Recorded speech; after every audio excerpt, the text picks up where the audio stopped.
'శత్రువు' అనే సినిమాలో మీరు మీ క్యారెక్టర్‌కి ఒక ఫుల్ అంటే ఆ రేంజ్‌లోనే ఒక అభిమానగణం ఎక్కువ ఉండేది సార్ యాక్చువల్‌గా. ఆ రోజుల్లో అంటే 'కోటా శ్రీనివాసరావు' లాంటి ఆర్టిస్ట్ అనేది బాగా ఎలివేట్ అయిన సందర్భాలు 'శత్రువు' గాని, 'గణేష్' గాని. అయితే 'శత్రువు' సినిమాలో నేను విన్నదేంటంటే ఒక సీన్‌లో ఏదో ఒక కొన్ని టేకులయిన తర్వాత ఒక తాగి వచ్చి చేశారు ఒక టేకు అది బాగా హిట్ అయిందని చెప్పేసి అప్పట్లో ఒకటి చెప్పుకున్నారు సార్. అది ఎంతవరకు నిజం అది? తాగి వస్తే అది చేయగలుగుతామండి. ఊరికే సినిమా వాళ్ళకి ఇందాక చెప్పాను, అందరూ చెప్తుంటాను, మనం అంగుళం చేస్తే గదన్నర చేసామని చెప్తారు. తాగి ఎవడ యాక్ట్ చేస్తాడండి ఊరికే పిచ్చి మాట. కానీ నేనే కాదు, నా ఉద్దేశంలో తాగి ఎవడ యాక్ట్ చేయడు.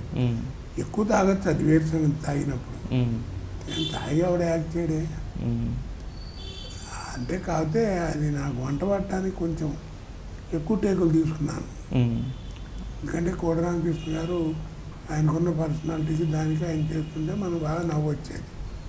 నా పర్సనాలిటీకి అలా చేయాలంటే కొంచెం కష్టమయ్యేది. దాన్ని కొంచెం సర్దుకుని ఏదో వంట పట్టేప్పుడు కొంచెం ఒక 7-8 టేకులు తిన్నాను.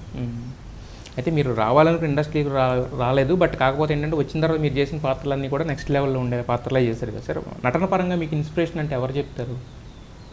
ఇన్స్పిరేషన్ అంటే ఫస్ట్ ఇన్స్పిరేషన్ నాకు నటన నేర్పింది మా అన్నయ్య గారండి, కోట నరసింహారావు గారండి. ఆయన నాకు మా తమ్ముడికి కూడా ఆయనే.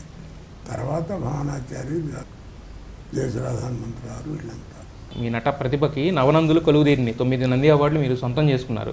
సో ఇంత సాధించినా కూడా ఇంకా ఇలాంటి క్యారెక్టర్ ఒకటి నేను చేస్తుంటే బాగుండు అని డ్రీమ్ క్యారెక్టర్స్ కొన్ని ఉంటాయి కదా సార్. అన్నీ అనుకున్నాయన్నీ సాధించి ఆ రోజుల్లో సినిమా ప్రభావం ప్రజల మీద ఉండేది. ఇప్పుడు ప్రజల ప్రభావం సినిమా మీదకి వచ్చింది. అది కాబట్టి బలానా క్యారెక్టర్ అనేది ఇప్పుడు ఏం లేదు. రకరకాల వేషాలు రకరకాలు పుడుతూ ఉంటాయి. అయితే డైరెక్టర్స్ అందరూ ఒక దారి అయితే కనుక ఆర్జీవి గారిది, ఒక రామ్ గోపాల్ వర్మ గారిది వేరే దారి యాక్చువల్లీ ఆయన చేసే విధానం కానీ, ఆయన సినిమా టేకింగ్ విధానం అదంతా కానీ. సో అప్పట్లో ఏంటంటే చాలామందికి అర్థం కాలేదంట ఆయన చేసింది ఏంటిది, చిన్న చిన్న చేసి పెట్టేయమంటాడు, టేక్ అంటాడు, కట్ అంటాడు, ఏం తీస్తున్నాడు అనేది కూడా అర్థం కాలేదంట చాలామందికి. సో మీరు ఆయనతో వర్క్ చేశారు కదా, వర్క్ చేసినప్పుడు ఫస్ట్లో ఎలా ఉండేది సార్? ఆయన మీద మీ అభిప్రాయం ఎలా ఉండేది? ఆయన అర్థం చేసుకోవడానికి ఒక సినిమా పట్టిందండి. ఒక సినిమా తర్వాత రెండో సినిమా నుంచి ఆయన ఏంటో తెలిసింది.